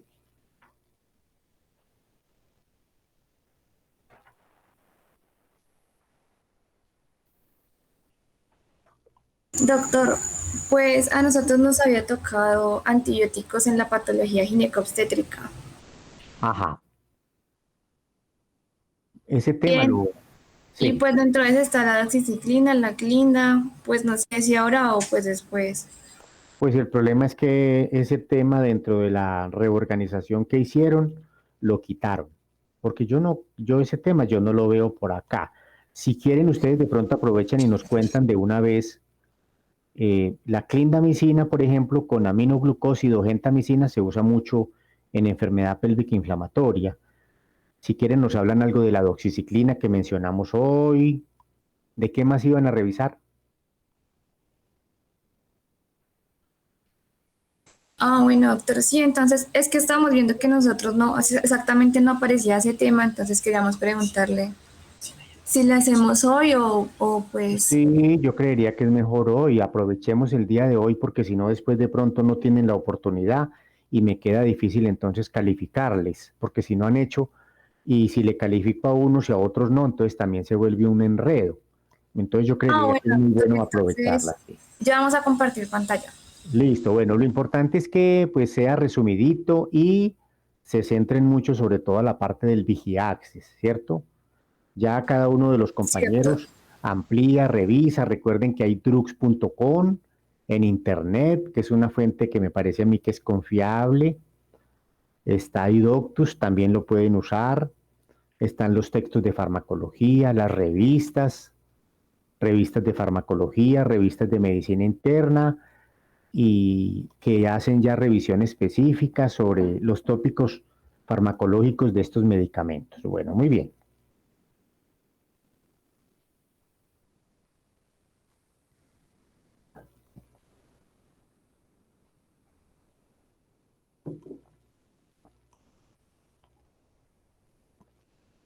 Permítame, yo apunto aquí los nombres. Paula Prada.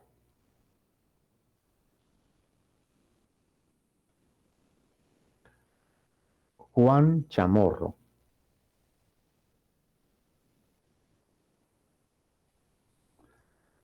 Johan Castaño.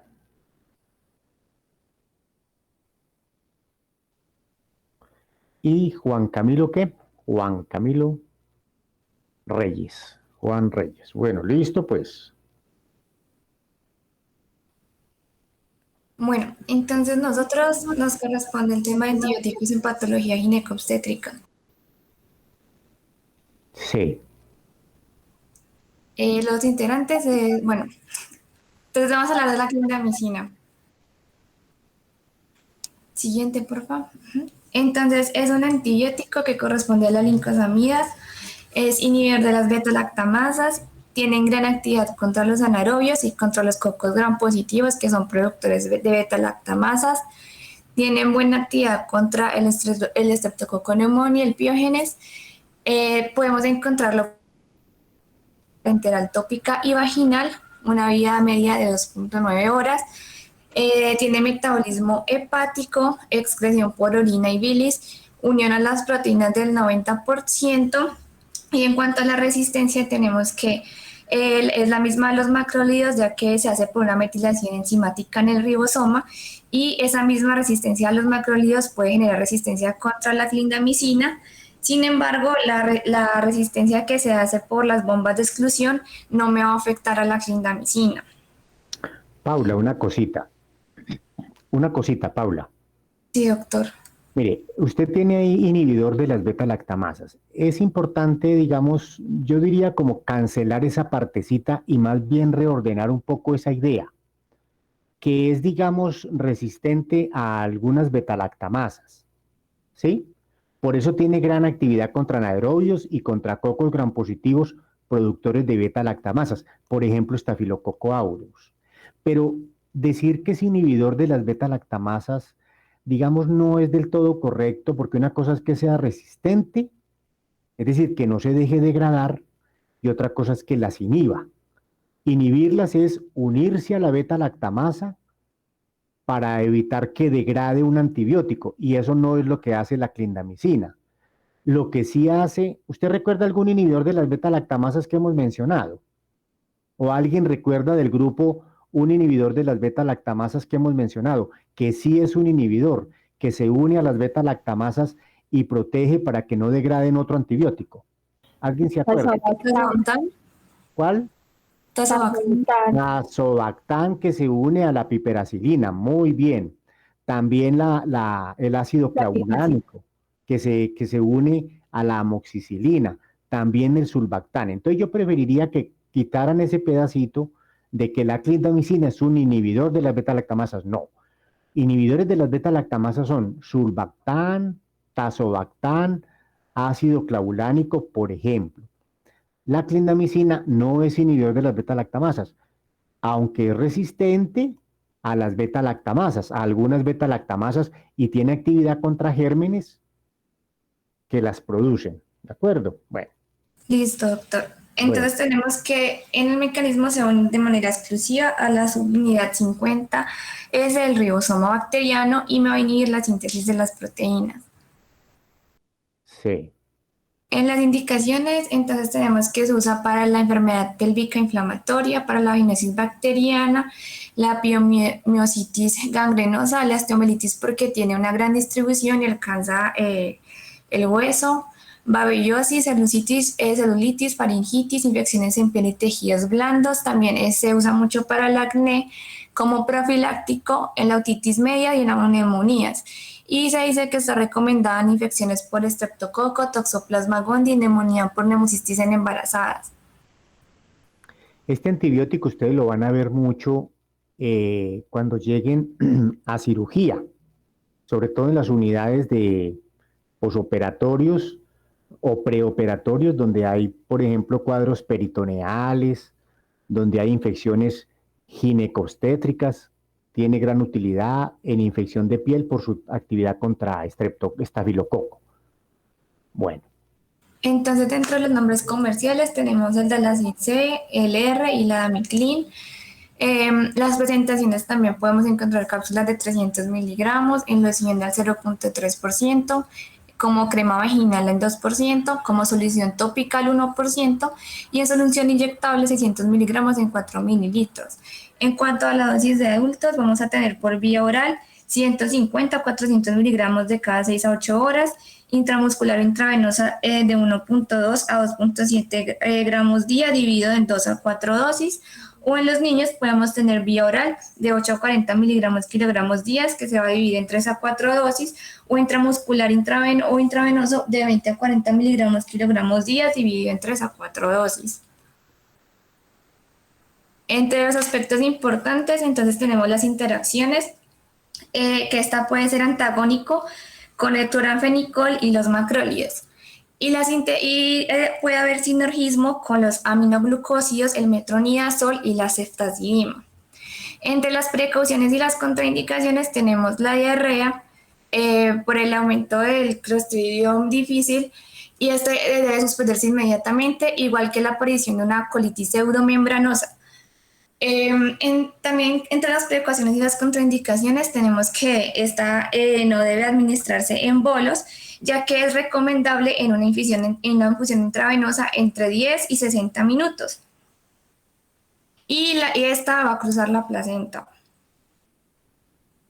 Dentro de los cuidados tenemos que se debe vigilar la función renal, la función hepática, el recuento sanguíneo y la administración rápida, y como ya les había mencionado, en infusión intravenosa.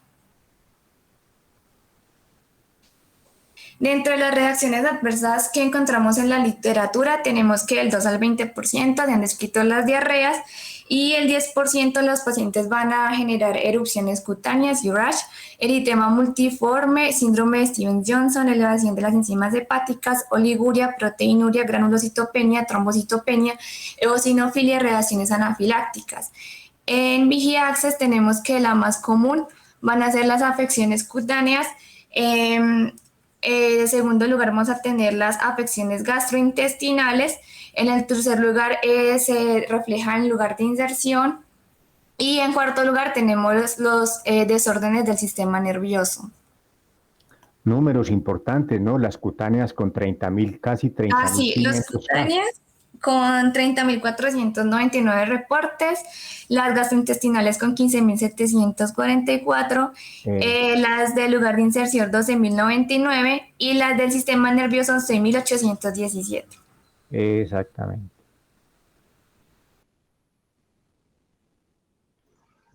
Bueno, ahora vamos a hablar un poco sobre la doxiciclina. Es un antibiótico pues, del grupo de las tetraciclinas, es de larga duración, se da una dosis al día. Como lo mencionábamos anteriormente, es bacteriostático, cubre patógenos aerobios y aerobios gram negativos y gram positivos. Este es tiene una actividad excelente contra Staphylococcus aureus metilicino sensibles y meticilino resistentes. La actividad contra enterococos va a estar limitada. La resistencia que presenta este medicamento va a estar mediada por los plásmidos y principalmente también por las bombas de exclusión. Y la tetraciclina va a estar contraindicada en el segundo y tercer trimestre del embarazo, dado que produce coloración permanente en los dientes de los niños. Y también en el primero, es mejor no darlo en el primero tampoco. Ya, vale. Aquí tenemos, como que se me corrieron. Teníamos que es activa contra micoplasma, como lo mencionábamos, contra el micoplasma, contra la clamidia, tenemos también contra bordetela, bartonella y pues entre otras. No es activo contra Proteus ni ningún tipo de Proteus y tampoco es contra Neisseria gonorrhoeae. Como aspectos importantes dentro de la farmacocinética tenemos que se administra por vía oral, también se puede por vía intravenosa, sublingual e intravaginal. Esta se va a absorber entre un 90 a 100%, más o menos un 95%. La absorción de este medicamento va a ser retardada cuando pues, se administra con leche o con alimentos lácteos. También se reduce con antiácidos a bases de sales de aluminio y sales de hierro. La concentración máxima va a ser de 1 a 4 horas. La unión a proteínas va a ser de 23 a un 93%, y vamos a tener que atraviesa la barrera placentaria y este puede aparecer en leche materna. Su semivida de eliminación va a ser de 16 a 18 horas. La dosis va a ser de 200 miligramos, entonces vamos a administrar 100 miligramos cada 12 horas o dosis de 50 cada 6 horas. Y podemos tener como dosis de mantenimiento 50 miligramos cada 12 horas. También se puede dar en sífilis 200 miligramos diarios por 14 días. En acné se puede dar de 50 a 100 miligramos diarios. En paludismo también se utiliza pues para que es se da 200 miligramos por 7 días. Tenemos que tener que se debe controlar bien la función renal, porque puede haber un aumento en el boom, y como precaución tenemos que ver si la función renal está alterada. La función hepática, perdón, está alterada. Las interacciones de la doxiciclina es que reduce el efecto de los anticonceptivos orales. Este también va a potenciar la acción de los anticoagulantes, entonces en estos casos se debe reducir la dosis. En antidiuréticos se debe monitorizar y ajustar la dosis. La isotretinoína puede aumentar el riesgo de hipertensión intracraneal y se debe evitar. Puede haber aumento en la concentración plasmática de litio, de la digoxina y de la teofilina. Es incompatible con el sol porque produce fotosensibilidad, y la absorción está reducida por aluminio, zinc, calcio y magnesio, como por ejemplo en los antiácidos o el quinapril, que son preparados con hierro, carbón activado, colestiramina, quelatos de bismuto y sucralfato. Entonces se debe espaciar de 2 a 3 horas. El metabolismo es activado por la rifampicina, los barbitúricos, la carbamazepina, la fenitoína y el alcohol. Entonces también vamos a tener una nefrotoxicidad aumentada con diuréticos y con el metoxiflurano.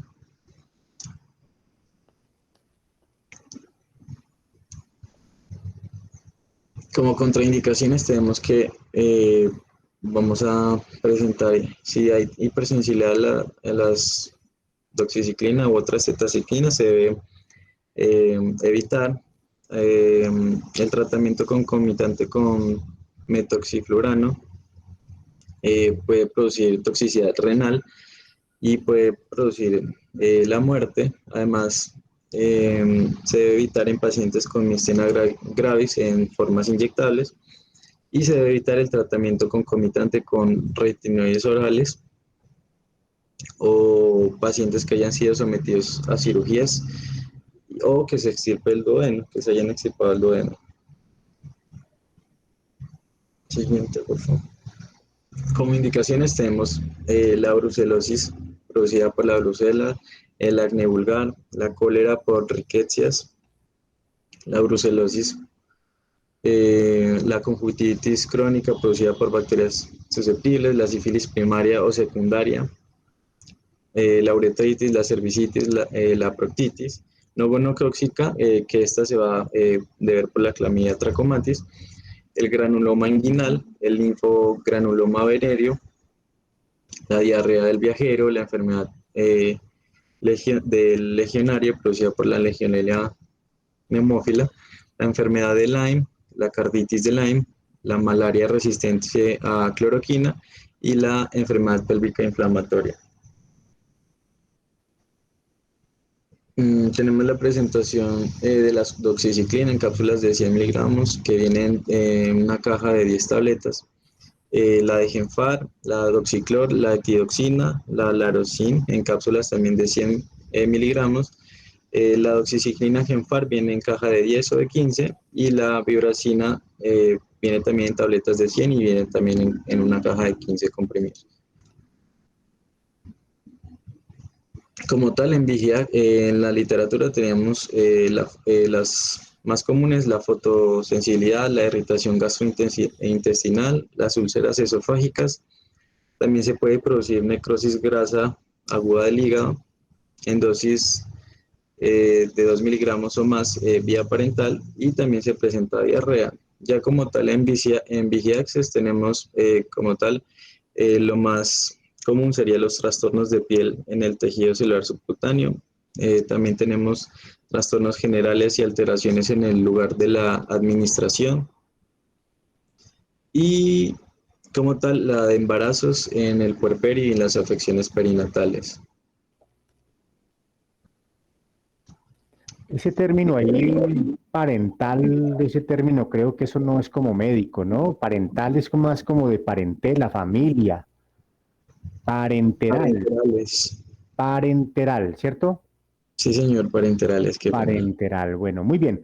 Bueno, yo diría que de pronto con estos dos medicamentos yo creo que podemos dejar la actividad de ustedes porque sigo ahorita a las 4 con otro grupo y entonces también necesito tomarme un mínimo descansito. ¿Qué medicamentos iban a presentar? Vancomicina y qué más. Y ampicilina sulbactam, doctor. Bueno, de pronto, yo diría de pronto que, pues, digamos, doxiciclina, muy importante, claro, clindamicina. Mañana, qué medicamentos van a presentar mañana? ¿Quiénes tienen medicamentos para mañana? Doctor, está el grupo de oxitóxicos y tocolíticos, creo. Doctor, para mañana, creo, pues el tema de hoy era hormonas y ese nos toca a nosotras. Entonces mañana vamos a hacer hormonas para que el grupo de hormonas nos presente entonces el resumencito y le damos a este grupo 2 espaciecitos, pero entonces tienen que ser resumiditos, ¿de acuerdo? Listo, doctor. Bueno, Listo, para doctor. poder Bueno, muchas terminar gracias. hoy entonces y tener un descansito para seguir ahorita las otras 2 horas con el otro grupo. Bueno, muchas gracias, adiós, buena tarde, que descansen y entonces Dios mediante mañana con hormonas, el grupo de hormonas y los 2 estudiantes que quedaron pendientes ahorita con estos 2 medicamentos, vancomicina y ampicilina sulbactam. Bueno, muy bien, Listo, doctor. Muchas buena gracias. tarde. Bueno, Gracias, que estén muy doctor. bien. Bueno, adiós. Bueno, chao, que esté muy bien.